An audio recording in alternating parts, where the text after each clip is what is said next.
आप black pen का विरोध कर रहे हैं, बहुमत बन जाएगी। प्लीज सर, पार्लियामेंट नहीं चल पा रही, दोनों हाउसेस एडजर्न हो रहे हैं, क्या कहेंगे? गवर्नमेंट में रीच आउट कर रहा है अपोजिशन को।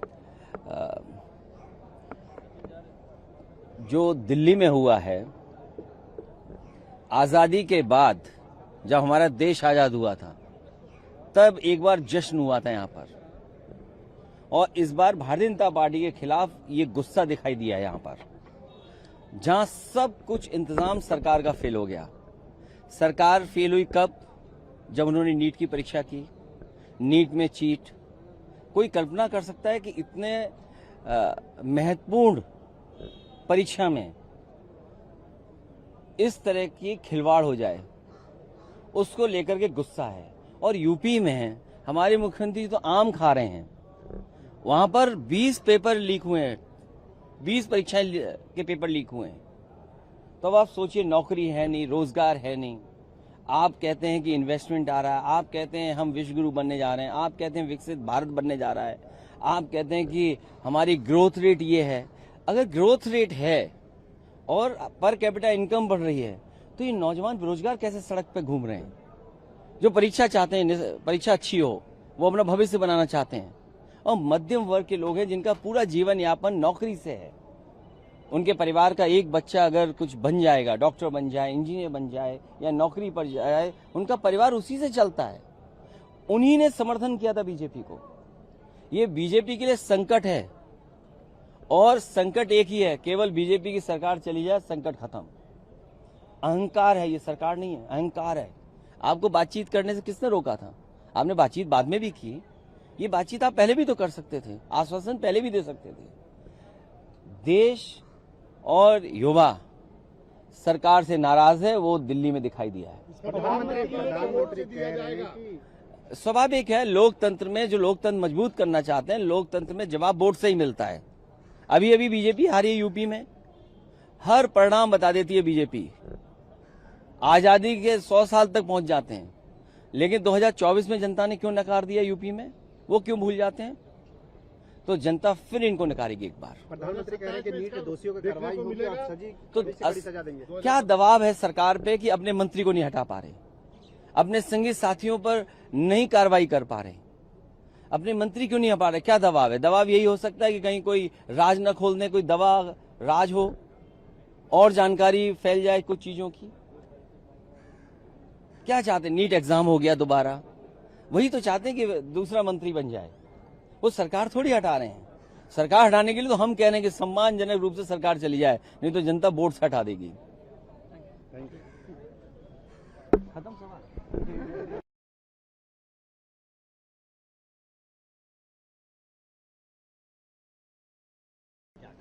नहीं, प्रधानमंत्री जी ने बिल्कुल स्पष्ट कहा, करेक्ट कहा कि लोग विद्या को लेकर के जिस तरह का काम करते हैं, लेकिन सरकार की जब ये बात आई, सरकार की 2 प्रायोरिटी थी। एक प्रायोरिटी थी कि बच्चों का भविष्य खराब नहीं और फुल प्रूफ एग्जाम हो जाए और रिजल्ट आ जाए, जो उनका जो साल खराब नहीं, उनका कोई सेशन खराब नहीं। सरकार की पहली प्रायोरिटी ये थी। सेकंड प्रायोरिटी सरकार की थी कि जो लोग भी इन्वॉल्व हैं उसमें, वो पकड़े जाएं, उनको एग्जाम्पलरी पनिशमेंट मिले।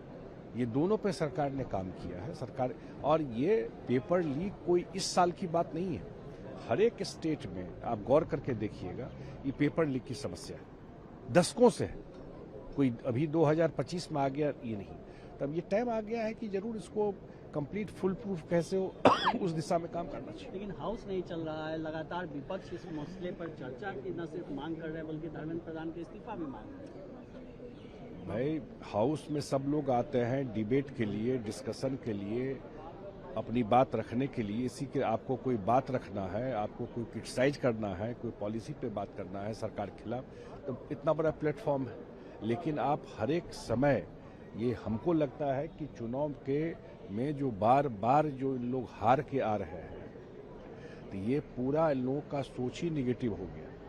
कोई एक छोटा मौका मिले नहीं कि लोग हाउस बंद करना चाहते हैं।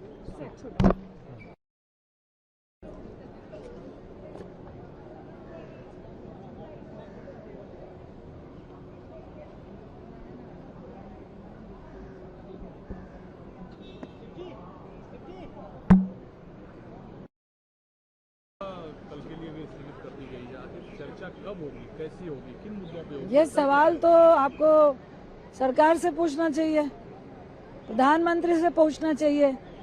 जब भी सत्र शुरू होता है वो सदन के बाहर तो भाषण देते हैं, अंदर ना आते हैं ना भाषण देते हैं।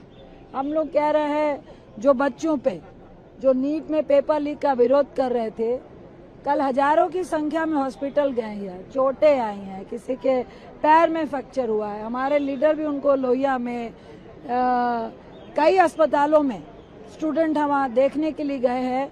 ना उनकी बातों का जवाब है, ना सॉल्यूशन है। हम कह रहे हैं नीट पे डिस्कशन कीजिए, हम लोग कह रहे हैं राम मंदिर में जो चोरी हो रही है उसका डिस्कशन कीजिए, इथेनॉल पे डिस्कशन कीजिए।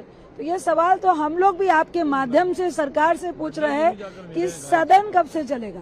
छात्र से नड्डा जी भी जाकर मिले, बहुत बड़ी मेहरबानी की है। ये आंदोलन इतना ऐसा रूप ही नहीं रहता। आप जिस तरह से आंसू गैस और लाठियां बरसा रहे थे, आप उससे पहले क्यों नहीं मिल रहे? उनकी डिमांड क्या है? जाके मिलिए ना। उनकी डिमांड है ना कि भाई जब शिक्षा नीति आपकी फेल है तो जो उसका प्रधान होता है तो सबसे पहले उसका रिजाइन दिलाना क्या गलत बात है?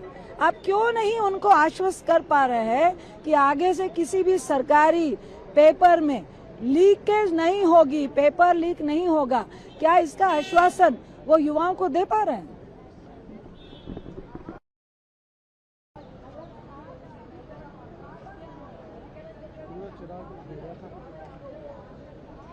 अपनी टीम उधर भी तीसरा दिन कल हो जाएगा, चर्चा हो नहीं पा रही है। देख, गवर्नमेंट चर्चा करना नहीं चाहती, गवर्नमेंट चर्चा से बचती है, इसलिए कोई मामला उठता है वैसे हाउस स्थगित हो जाता है।